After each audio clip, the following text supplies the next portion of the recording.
مولانا فضل الرحمان کا کاروبار ہے کیا؟ کاروبار ان کا کوئی بھی نہیں ہے۔ ان کا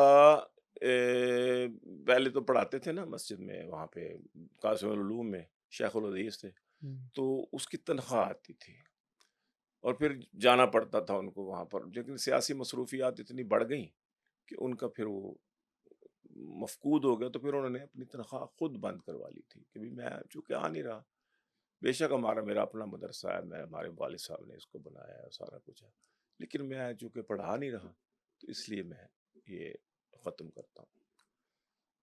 تو ان کی کوئی تنخواہ نہیں، کوئی ان کا کاروبار نہیں۔ وہ جو انہوں نے پوچھا تھا نا سیٹھی صاحب کی بیگم نے ہوں، انٹرویو میں، تو مولانا صاحب سے اس نے یہی سوال کیا کہ یہ آپ کا کاروبار کیا ہے؟ ان کا کوئی کاروبار نہیں۔ ان کا کیا کیسے گزارا کیسے؟ کہتے ہیں کہ غیبی امداد۔ اب کوئی مجھ سے پوچھے، میں سید سلمان گیلانی، کہ آپ کا کاروبار کیا ہے، میرا بھی کوئی کاروبار نہیں، وہ کچھ بھی۔ اللہ کی قسم میرے والد صاحب کا بھی کوئی کاروبار نہیں تھا، غیبی امداد تھی۔ اور غیبی امداد جیسے میں نے ابھی بتایا کہ 2 نفل پڑے اور اس کے ہوں، بعد وہ امداد پہنچ گئی، اسی طریقے سے ہم لوگ جو ہے نا ہوائی رزق پہ ہوتے ہیں۔ مولانا صاحب کو لوگ بلاتے ہیں، وہ ان کی خدمت کر دیتے ہیں۔ کچھ اچھے شہرت کے لوگ بھی ہیں جو سمجھتے ہیں کہ مولانا صاحب کی ضروریات ہوں گی یار یہ سیاست کے لیے، تو کچھ اہل ثروت لوگ جیسے ابھی طلحہ صاحب تو ابھی الگ ہوئے ہیں، یہ ہیں حاجی غلام علی صاحب حضرت کے سندھی ہیں جو گورنر بھی تھے ابھی پچھلے دنوں میں، اور بھی 2 4 دوست ایسے ہیں۔ مفتی صاحب کے دور کے کچھ لوگ ہیں ایسے ہیں جو ماہانہ بنیادوں پر آ کے ان کا وہ مدد کر دیتے ہیں۔ یہ گھر جو ہے یہ مولانا کی ذات کی نام کے نام پر نہیں ہے، یہ گاڑیاں مولانا صاحب کے نام میں۔ جمعیت علماء اسلام کا جو ایک ممبر بنتا ہے وہ 50 روپے پہ بنتا ہے۔ ہوں، اب ہوں، 7 لاکھ 8 لاکھ اگر ممبر ہیں، بلکہ زیادہ ہے، میرا 15 16 لاکھ ہے، تو وہ 50 روپیہ جب لگا دیتے ہیں ممبرشپ کا تو کتنے کروڑ بن گئے۔ ہوں۔ اب نہ ان کے دفاتر ہیں، اب دیکھیں لاہور میں کون سا دفتر ہے؟ جامعہ مدنیہ میں ایک کمرہ ملا ہوا ہے، جامعہ مدنیہ جدید میں، پہلے قدیم میں تھا اب جدید میں بھی ہے، تو یہ جہاں جو موہنی روڈ والی سائڈ پہ ہے؟ ہاں جی، ہوں، تو یہاں آتے تھے تو ریاض دورانی کی مسجد میں ٹھہرتے تھے، وحدت روڈ پہ، ہوں، پی ہوں۔ کے بال موڑ پہ، یہ اسکول کے جو پائلٹ ساتھ پائلٹ ہے؟ اسکول کے ہاں ساتھ، جی، پہلے میں دیکھا آپ نے ہوا۔ بھی دیکھا ہوگا۔ ہاں، تو اب اس پروفائل کا بندہ، ہائی پروفائل کا بندہ، کوئی کاروبار اس نہیں کا ہے، کوئی کوئی گاڑی نہیں ہے، کوئی گھر نہیں ہے۔ نہیں ہے، تو وہ اب جب آتا ہے جاتا ہے تو گاڑیاں اس کو آگے پیچھے لینے کے لیے آتی جاتی ہیں۔ یہ گھر لوگوں نے کہا جب اس میں تھے، نکلے ہیں اپنا فائرنگ کمیٹی کے چیئرمین شپ سے، کشمیر والی سے، 22 نمبر بنگلہ جو تھا منسٹر کالونی میں، ہوں، وہ چھوڑا تو سینیٹر طلحہ لے گیا ان کو اپنے فارم ہاؤس میں۔ وہاں بیٹھ کر بھی ان لوگوں نے سوچا، جو بڑے لوگ تھے، کہ یار یہ ہمارے امیر کا یہ حال ہے، نہ تو اس کی کوئی تنخواہ ہے، نہ اس کا کوئی ساڈا ہے۔ امیر ایڈا غریب۔ ہاں، ساڑا امیر تے اننا غریب، وہ کدی کسی دے گھر ٹھہردا تے کدی کسی دے ٹھہردا، تو کہ اس کے لیے کوئی، ہم اپنے امیر کے لیے کوئی نہ کوئی نکالے۔ پھر انہوں لیکن نے وہ جو انصار عباسی صاحب نے ایک دفعہ خبر کی تھی کہ مولانا فضل الرحمان پھر اس صاحب نے معافی بھی مانگی نا اللہ کے بندے۔ نہیں، پھر پوری پوری بات بتائیں، اس نے کہا پھر جی ان کو جائیداد ملی، اتنی جائیداد ہاں ملی۔ سب جھوٹ تھا نا، سارا کچھ جھوٹ تھا، پورا پلندہ جھوٹ تھا۔ انصار جنرل عباسی نے مولانا فضل الرحمان کے بارے میں جھوٹ بولا؟ جھوٹ بولا اور معافی مانگی بعد میں، بلکہ جس نے مولانا صاحب پر کوئی الزام لگائے سب نے معافیاں مانگی ہیں، انصار عباسی نے کہاں معافی مانگی؟ خود آ کے معافیاں مانگی ہیں۔ یہ نہیں ہے کہ بھی انہوں نے کوئی کالم لکھے ہیں یا اس طرح کی تھے۔ آپ کہتے ہیں انصار عباسی مولانا فضل الرحمان سے معافیاں مانگتے رہے؟ انصار عباسی کی میں بات نہیں کر رہا، میں سب کی بات کر رہا ہوں، جس نے بھی جو لکھا، ڈیزل کے حوالے سے جس نے بھی لکھا، اچھا یہ بتائیں کہ مولانا فضل الرحمان کو ڈیزل کیوں کہا جاتا؟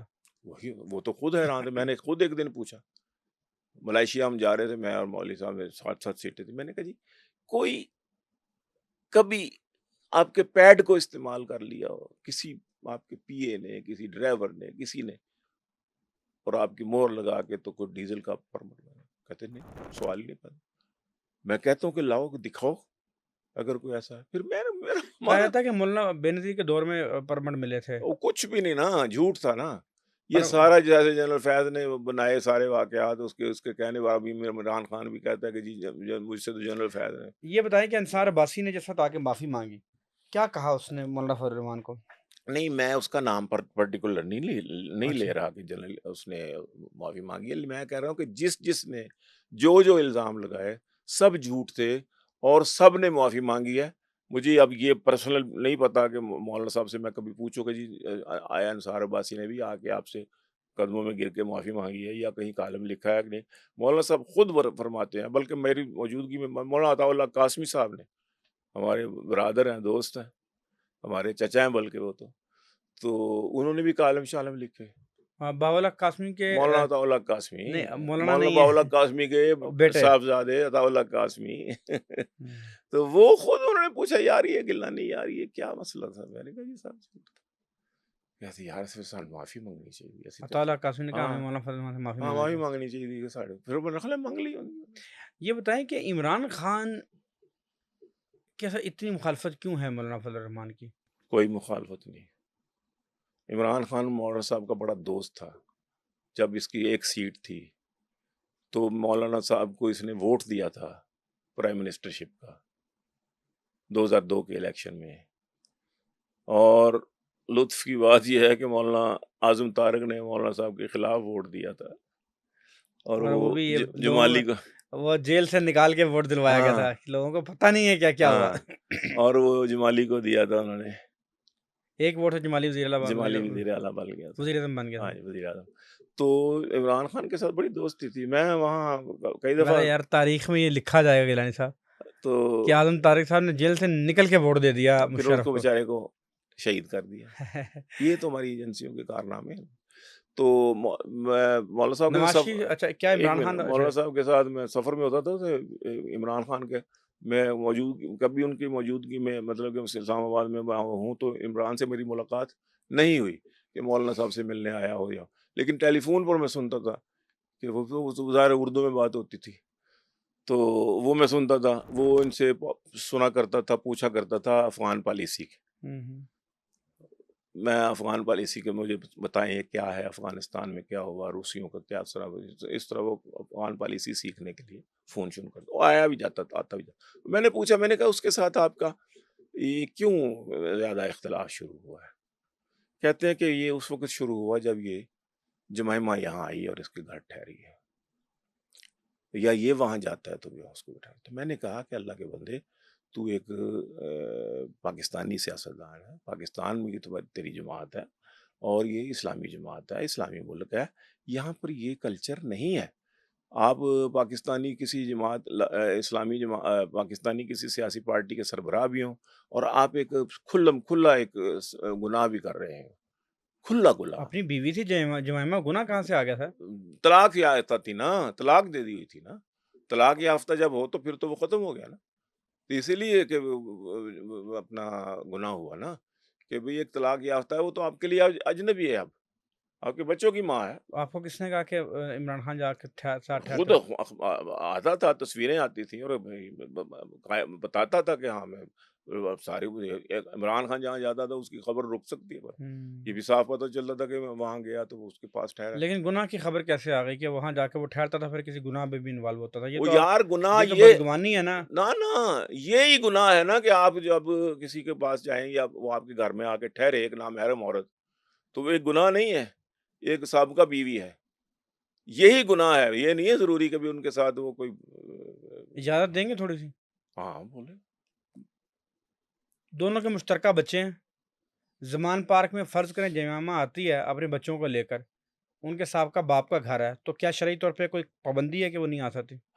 اس کے ساتھ اس کا پردہ ضروری ہے. پردہ کر لیا آپ نے، یہ کہاں سے اخذ کر پردہ لیا ضروری کیا ہے. کہ وہ عمران خان جو ہے نا اس کے ساتھ کسی گناہ میں ملوث ہو گئے؟ یہ تو آپ کے ازمپشن ہی ہے نا، نہیں گمان ہی ہے نا، بدگمانی ہے. ازمپشن اچھا تو یہ بتائیں کہ یہودی ایجنٹ جو کہا گیا، اچھا میری بات تو پوری بات تو سن لینا. تو یہ کہتے ہیں کہ میں نے اس سے جب یہ کہا تو اس نے کہا مولوی چھوڑو یہ مولویوں کی باتیں ہیں، یہ سب اس طرح تو اس سے ہمارا اختلاف اس سے ڈیولپ ہونا شروع یہودی ہو. ایجنٹ جو کہا گیا، ہاں یہ کب کہا مولانا صاحب نے؟ جب بھی کہا، کیا عمران خان نہیں یہودی ایجنٹ ہے؟ کیا مجھے بتائیں کہ یہ یہودی ایجنٹ ڈاکٹر اسرار کے کہنے سے پہلے کہا حکیم سعید کے لکھنے سے پہلے کہا یا بہت بعد میں کہا؟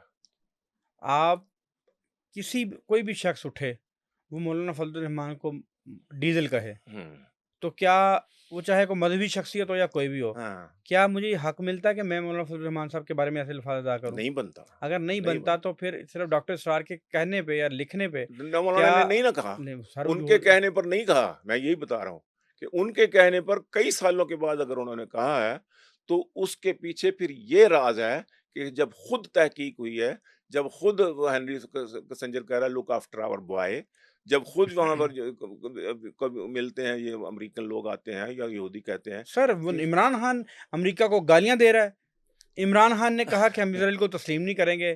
آپ نے ابھی جو ریسنٹ آپ ان کے ساتھ مل کے کچھ تحریک چلانے لگے تھے، آپ نے ملاقاتیں بھی کی، کس سے؟ جب یہ مولانا فضل الرحمان نے ملاقاتیں کی پی ٹی آئی کے ساتھ، ہوں، تو تب تو یہ یہودی ایجنٹ والا انہوں نے کہا تھا وہ ٹھیک کر لیں گے، ہم نے کوئی اصلاح کر لی ہے، سمجھا لیا۔